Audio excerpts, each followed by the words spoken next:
लालू जी के मरने के बाद यादव समाज का लोग वहां नहीं रहेगा। कि आने वाला 25 का जो चुनाव है तेजस्वी जी मुख्यमंत्री नहीं बने। संजय यादव जी, आपका राजनीतिक सफर तो लंबा है, लेकिन क्या कारण है कि आप पार्टी को सींचते जरूर हैं, लेकिन जब वो पार्टी फलने फूलने लगता है, खिलने लगता है, तो फिर आप उस पार्टी को छोड़ के दूसरी पार्टी को रुख कर जाते हैं।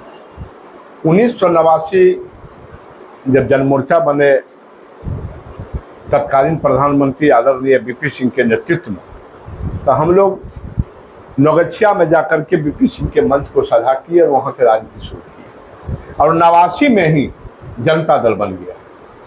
तो जनता दल में हम लोग रहे 89 से लेकर 97 तक जनता दल में रहे और 97 में लालू जी राष्ट्रीय जनता दल बना दिए।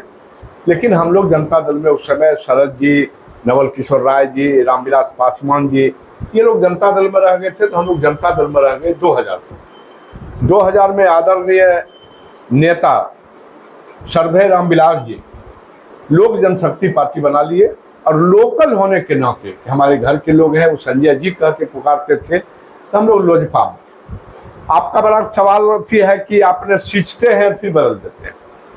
इसी कड़ी में 2005 का चुनाव हुआ और आदरणीय श्रद्धेय नेता रामविलास जी चुनाव अकेले लोक जनशक्ति पार्टी बिहार में लड़ रहे थे। उस समय बाहर के लोगों एवं कहिए कि जो विधायिका थी यहाँ के भी पूनम यादव जी, 2005 में पारस जी अलौली के कार्यकर्ताओं के दबाव में पूनम यादव को टिकट दी और हम लोगों का डिमांड था कि जो कार्यकर्ता आपका झंडा ढोता है आप टिकट उनको दीजिए। 20 दिन तक हम लोग पटना में रहे, लाखों रुपया 50-25 हजार रुपया हम लोग खर्च किए होटल में रह करके और बाद में पता चला कि पूनम जी का अति हो गया। तब हम लोग आदरणीय नेता लालू यादव का पीडब्ल्यू में प्रोग्राम था और हम लोग 2005 में राष्ट्रीय जनता दल ज्वाइन किए। पार्टी से हम लोगों को कोई नहीं था। रामविलास जी से तब भी और आज भी उनके परिवार से मेरा राजनीतिक लगाव नहीं है, पारिवारिक लगाव। रामविलास जी मरे तो भी शहर बनी गए, रामचंद्र जी मरे तो भी शहर बनी गए। प्रत्येक साल उनका जो पुण्यतिथि होता है उसमें भी जाते हैं।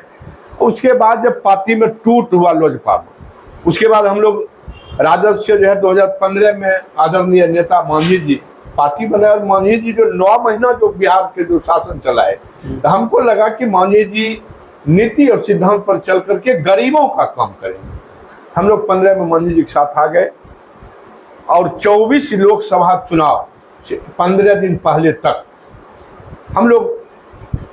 हम पार्टी के जिला अध्यक्ष लगातार 9 साल रहे। इसी कड़ी में राजेश वर्मा जी कैंडिडेट हो गए और राजेश वर्मा जी कैंडिडेट होने के बाद उनको लगा कि संजय यादव है, तो वो दरकिनार करना शुरू कर दिए। तो 19 तारीख को चुनाव था, फर्स्ट फेज का। 19 के चुनाव बाद 21 तारीख को हम आदरणीय नेता मांझी साहब से और पार्टी के राष्ट्रीय अध्यक्ष पार्टी राष्ट्रीय अध्यक्ष संतोष सुमन जी से और प्रदेश अध्यक्ष अनिल बाबू से कहे कि हम पार्टी के कार्यकर्ताओं के साथ भेदभाव हो रहा है। उन्होंने इस पर कोई एक्शन नहीं लिया। फिर हम लोग 27 तारीख को कहे कि अगर आप इसको पेचअप नहीं कीजिएगा तो हम लोग काम करने में सक्षम इसके राजेश वर्मा के नेतृत्व में नहीं है। फिर वो नहीं किए। 28 तारीख को हमने प्रेस कॉन्फ्रेंस करके पार्टी के प्राथमिक सदस्य और अध्यक्ष पद से हमने इस्तीफा दे दिया। अच्छा, राजेश वर्मा तो आप मान लीजिए MP हो गए, तो आप लोगों के तमाम विरोध के बाद भी राजेश वर्मा को यहाँ की जनता ने चुना और वो MP हैं। अब क्या मतलब उनके नेतृत्व में चलने की सोच रहे हैं या आप भी बगावत करेंगे? नहीं, बगावत है इसलिए कि हमारे नेता, हमको राजेश वर्मा से कोई लेना देना नहीं था। राजेश वर्मा NDA के प्रत्याशी थे, हम पार्टी के प्रत्याशी नहीं थे। लेकिन जब हमारे साथ भेदभाव हो रहा था, हमारे नेता उस भेदभाव को नजरअंदाज कर दिया, तो उस पार्टी में रहने से कोई अच्छी नहीं है। पार्टी चुनाव के बाद आदरणीय प्रदेश अध्यक्ष हम पार्टी के अनिल बाबू हम लोग से टेलीफोनिक वार्ता किया। सुनने में आ रहा है कि आप उस पार्टी में जान फूकने चले हैं जिसे लोग बेजान मानने लगे हैं। मतलब ये बेजान मानने लगे हैं खगड़िया के राजनीति में। चूंकि हम वैसा बड़ा नेता नहीं है कि प्रदेश और देश का राजनीति करें। खगड़िया के राजनीति में जिसको लोग बेजान कहता है, आज भी पशुपति पारस, जिसको आप मैंने नाम नहीं ले रहे हैं, लेकिन जो भाषा आपका है आप पारस जी की तरफ इशारा है। आज भी खगड़िया के राजनीति में पारस जी कद्दावर नेता है। पारस जी चुनाव जो 7 तारीख को था, चुनाव आए सरबनी देने के लिए, चुनाव के बाद सवेरे में 8 तारीख को जब हम लोग, प्रिंस कुमार भी यहाँ थे, पारस जी भी थे, हमको बुलाए, हम वहाँ गए। वो कहे कि संजय जी आप हमारे पार्टी में चले आइए और खगड़िया जिला पर चलाइए। हम कहे कि सर आपके पार्टी में हम अभी नहीं आएंगे, चुनाव के बाद हमारे नेता क्या उस पर एक्शन लेते हैं, क्या हम लोगों को कथी करते हैं। अभी 20 तारीख को आदरणीय पूर्व मंत्री और राष्ट्रीय लोक जनशक्ति पार्टी के राष्ट्रीय अध्यक्ष पशुपति पारस जी 20 तारीख को है, 19 को हमको टेलीफोन कि संजय जी कल हम पटना थी खगड़िया आ रहे हैं, आपको रहना। तो हम भी जो है 20 तारीख को माला वाला दे के वो गाड़ी किए और सैनिक होटल पर चले गए, वहाँ माला वाला उनको पिन्हाए, वहाँ से हम लोग चले आए उनके होटल यशराज में, जहाँ भाई वहाँ थे और सारे लोग थे। सारे लोग को लगा कि संजय जी पार्टी ज्वाइन कर रहे हैं, पार्टी ज्वाइन कर लिए लोग अच्छी कर। पारस जी अपने प्रेस कॉन्फ्रेंस में भी बताया कि संजय जी पार्टी में नहीं है, अभी किसी पार्टी में नहीं है, लेकिन हमारे छोटे भाई और हम भी पारस जी को बड़े भाई और पिता तुल्य के हम मानते हैं। संजय जी, तो चूंकि आप पारस जी के बहुत करीब रहे हैं और रामविलास पासवान जी के भी करीब रहने का मौका आपको मिला, नहीं लगता है कि मतलब चिराग पासवान और पशुपति कुमार पारस का जो द्वंद्व है, जो अंतरकलह है इसमें, मतलब पार्टी में, मतलब रामविलास पासवान द्वारा बनाई गई पार्टी में, तो ये कहीं इन दोनों के लिए संकट मतलब बन सकता है, ऐसा लगता है क्या? देखिए, हम समझते हैं कि अभी तक जो आदरणीय नेता पारस जी और आदरणीय लोजपा रामविलास के राष्ट्रीय अध्यक्ष भारत सरकार मंत्री चिराग जी, इनके बीच में जो भी नेता है, कभी वो प्रयास नहीं किए कि ये दोनों आदमी को एक हो जाना चाहिए। और हम आपके चैनल के माध्यम से हम आदरणीय पारस जी से कहना चाहते हैं कि जिस तरह से रामविलास जी आपको और रामचंद्र जी को खेत और खलिहान से उठा करके, आप टीचर थे, यहाँ से उठा करके रामचंद्र जी भट्ठा, चिमनी भट्ठा चलाते थे, यहाँ से उठा करके उस सदन में, जो इस देश के उच्च सदन है लोकसभा, उसमें आपको ले जाने का काम किया। हो सकता है चिराग जी कुछ गलती किए हों, इनको ठेस पहुंचा, लेकिन हम तो आपके चैनल के माध्यम से पारस जी से आग्रह करेंगे कि लोग कहता है कि फूट डालो राज करो, आप दोनों आदमी साथ हो जाइए। हो सकता चिराग नहीं आपको कहे, आप ही उनसे कहिए कि तुम अब पार्टी चलाओ। पारस जी का उम्र भी नहीं है, 2-5 साल राजनीति करने का उम्र है। 2 लड़का रामचंद्र जी को है और 1 लड़का पारस जी को है, 3 लड़का है और 1 चिराग जी। हम तो आपके चैनल के माध्यम से पारस जी से आग्रह करना चाहेंगे, चिराग को आप कहिए कि जिस तरह हमारे बड़े भाई रामविलास जी पिता बन के हम दोनों भाई को यहाँ तक लाए, उस तरह तुम पिता बन करके तीनों भाई को अपना पुत्र समझ करके जो है तुम साथ लेकर के चलो और हम राजनीति में मार्गदर्शक के रूप में हमको तुम रखो। हम ये आग्रह करना चाहेंगे। अब तो पारस जी की बेजान हो चुकी पार्टी में आप जान फूकने चले, तो क्या रिश्ते में भी मिठास लाने की कोशिश करेंगे, मतलब पशुपति कुमार पारस और चिराग पासवान? देखिए, अभी तक हम पार्टी में ज्वाइन नहीं किए हैं, लेकिन उनके परिवार के प्रति जो श्रद्धा है, अगर संजोग से हम उनके पार्टी में ज्वाइन कर लिए तो निश्चित रूप से हम प्रयास करेंगे कि दोनों चाचा भतीजा को एक साथ लाने का हम प्रयास करेंगे। हम कोई बड़े नेता नहीं है या कोई नहीं है, हम प्रयास करेंगे। और जहाँ तक बेजान की बात है, अगर हम पार्टी में आ गए लोजपा रामविलास में, हम आपके चैनल के माध्यम से बताना चाहते हैं कि हमारी पार्टी बूथ स्तर तक का पार्टी होगा। और हम खगड़िया में जिस तरह 2005 में खगड़िया विधानसभा भी लोजपा जीते थे और अलौली विधानसभा भी लोजपा का जीत हुआ था, किसी भी गठबंधन से पारस जी लड़ेंगे। और गठबंधन से अगर नहीं भी लड़े, 5 में जिस तरह रामविलास पासवान जी अकेले चुनाव लड़े थे, पारस जी अगर अकेले भी चुनाव लड़ेंगे तो लोजपा राष्ट्रीय लोक जनशक्ति पार्टी जो पारस जी के नेतृत्व में है, निश्चित रूप से खगड़िया विधानसभा और अलौली विधानसभा में लोजपा का विधायक होगा। अच्छा, एक चीज बताइए कि वर्तमान समय में लालू और तेजस्वी को यादव समाज के लोग सर्वमान्य नेता मानते हैं, तो आपको ऐसा नहीं लगता है कि मतलब फिर एक बार फिर राजद में जाना चाहिए आपको? नहीं, देखिए, लालू जी और तेजस्वी जी को यादव समाज के लोग सर्वमान्य नेता मानते हैं, लेकिन उसमें जो बुद्धि यादव समाज के लोग वो उनको नहीं मानते। इसलिए नहीं मानते हैं कि कभी लालू जी और तेजस्वी जी प्रयास नहीं किए कि यादव का बाल बच्चा, यादव का बेटा कोई नेता उभर के आवे। नेता का मतलब लालू जी का परिवार, लालू जी का बेटा, लालू जी का बेटी, लालू जी का जो है दामाद, लालू जी का जो है हरियाणा वाला लोग, ऐसे लोग को करते हैं। अगर इसका उदाहरण है जीता जागता, पप्पू यादव जन अधिकार पार्टी चला रहे थे और उनकी पत्नी रंजीता रंजन जी कांग्रेस के राज्यसभा सांसद थी। पप्पू यादव ने अपने पार्टी को विलय करने से पहले लालू जी के यहाँ गए, दोनों बाप बेटा, पप्पू जी और पप्पू जी का लड़का, और लालू जी को कहे कि आप गार्जियन हैं, हम आपको पिता तुल्य मानते हैं, अब हम पार्टी अलग नहीं चलाना चाहते। लोग बदनाम करता है कि पत्नी कांग्रेस में है, अपने पार्टी चला रहे हैं, हम पार्टी को विलय करना चाहते हैं, आपसे सिर्फ आग्रह है कि पूर्णिया आप छोड़ दीजिए कांग्रेस को। लेकिन लालू जी पूर्णिया नहीं छोड़े।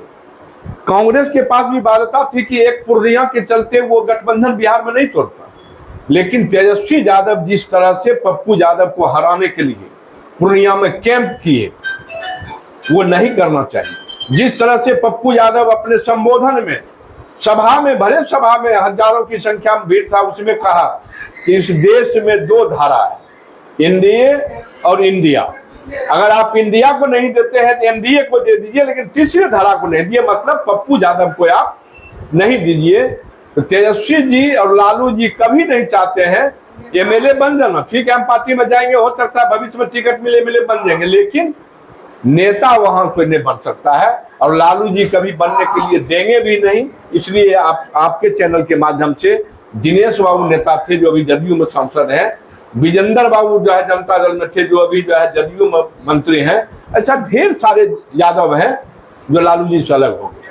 अच्छा, एक चीज, मतलब लालू यादव चाहते हैं कि जीते जी उनका बेटा तेजस्वी यादव मुख्यमंत्री बन जाए। क्या लगता है कि जीते जी वो अपने बेटा तेजस्वी को मुख्यमंत्री बना सकेंगे? देखिए, लालू जी, हर पिता का शौक होता है, आप भी है, आपको भी बाल बच्चा होगा, हम भी हैं, उनका भी बाल बच्चा है, तो हम भी चाहते हैं कि हमारा बाल बच्चा पढ़ लिख के अफसर बने। अगर राजनीतिक क्षेत्र में है तो हमारे जीते जिंदगी हमारा बाल बच्चा एमएलए बन जाए, एमपी बन जाए। तो वो लालू जी अगर ये चाहते हैं तो इसके लिए हम उनको धन्यवाद तो नहीं दे सकते, लेकिन राजनीतिक अनुभव के हिसाब से क्या कर सकते हैं कि तेजस्वी यादव 2025 में मुख्यमंत्री बन जाएंगे? राजनीतिक अनुभव के हिसाब से लालू यादव 74 आंदोलन से आए थे, 74 आंदोलन से पहले 69 में एमपी बन गए थे। तेजस्वी यादव को विरासत मिला, और हमको लगता है कि आने वाला 25 का जो चुनाव है, तेजस्वी जी मुख्यमंत्री नहीं बने। और शायद बिहार का एक इतिहास है, हमको उतना याद नहीं है, लेकिन जो अध्ययन है कि जो लोग बिहार में उप मुख्यमंत्री बने हैं कभी मुख्यमंत्री नहीं बने। अच्छा, हमको जैसा याद है, हो सकता है झूठ हो जाए, लेकिन हमको जैसा स्मरण है कि बिहार में जो लोग पहले उप मुख्यमंत्री बने हैं वो मुख्यमंत्री की कुर्सी को सुशोभित नहीं कर सके, इसलिए 25 में मुख्यमंत्री तेजस्वी जी नहीं बनने जा रहे हैं। अच्छा, कि मतलब ये चुनावी रणनीतिकार प्रशांत किशोर अपनी पार्टी बनाने जा रहे हैं 2 अक्टूबर को। क्या लगता है कि वो सत्ता विरोधी जो वोट है वो ट्रांसफर प्रशांत किशोर को हो जाएगा? देखिए राजेश भाई जी, आप लेखनी के बहुत अच्छी है, कलम के बहुत मजबूत आदमी है, बहुत दिन से पत्रकारिता करते हैं, राजनीतिक के क्षेत्र में रहे हैं। खास करके बिहार जातीय आधार पर राजनीति है। प्रशांत किशोर जी जो राजनीति कर रहे हैं, कहीं से हमको नहीं लगता कि प्रशांत किशोर जी सफल हो। इसलिए प्रशांत किशोर जी का भी कोई एक रास्ता क्लियर नहीं। किसी अभी जैसे जातीय जनगणना की बात है उस पर वो नहीं बोलते हैं। अच्छा, जब प्रशांत किशोर भी मतलब मुख्यमंत्री नहीं बनेंगे, तेजस्वी यादव भी मुख्यमंत्री नहीं बनेंगे, तो क्या लगता है कि ताउम्र नीतीश कुमार ही ये मुख्यमंत्री बनेंगे? अभी का परिस्थिति तो यही लग रहा है। ऐसे अभी देख रहे हैं मोबाइल में कि तेजस्वी जी एकाएक अभी नीतीश जी से मिलने के लिए गए हैं। अगर तीसरा धारा बनेगा, प्रशांत किशोर जी अगर बिहार के राजनीति में तीसरा मोर्चा में आ गए, तीसरा धारा बन गया, त्रिकोणात्मक लड़ाई हो गया, तब तेजस्वी जी और नीतीश जी दोनों पैरेलल में आएंगे। अच्छा, चलते चलते एक सवाल है कि ऐसे तो कहा जाता है कि यादवों की पार्टी आरजेडी है, मुसलमानों की पार्टी आरजेडी है, लेकिन क्या लगता है कि लालू युग खत्म होने के बाद यादव और मुसलमानों का राजद से मोह भंग हो रहा है? जब तक लालू जी जीवित हैं, लगभग 80% यादव समाज के लोग उनको वोट दे रहे हैं। लालू जी के मरने के बाद भगवान ने करे गरीब शोषित पीड़ित के नेता है, अभी 10 साल 20 साल उनको जीना चाहिए, लेकिन उम्र के हिसाब से लालू जी के मरने के बाद यादव समाज का लोग वहां नहीं रहेगा। और ऐसे भी जो लोग कहते हैं कि यादव उनको वोट देते हैं, यादव उनको वोट देते हैं, दिनेश बाबू कैसे एमपी बन गए, यादव उनको वोट देते विजेंद्र बाबू कैसे मान लिए कि 90 से जनता दल से लेके आरजेडी और जेडी से जदयू तक आज तक उन्हें हारे हैं, 90 से लेके आज तक वोट देते हैं। जो हमारा प्रतिनिधि जहां नित्यानंद राय कैसे जीत गया आलोक मेहता से हरा करके। ये ठीक बात है कि हम 100% वोट नहीं होता है, लेकिन 20%, 25%, 30% वोट यादव का आज के तारीख में दूसरे दल को मिलता है। आप देख रहे थे HDF लाइव इंडिया और संजय यादव थे, मतलब ये राजनीति के शिखर पर तो नहीं पहुंचे, लेकिन लगभग हर पार्टी में रहकर इन्होंने न केवल पार्टी को सींचने का काम किया बल्कि आगे बढ़ाने का काम किया। बात अलग है, यह किसी भी पार्टी में इसलिए नहीं टिक सके क्योंकि यह अपने ज़मीर से, अपनी नीति से समझौता करना नहीं जानता है। धन्यवाद।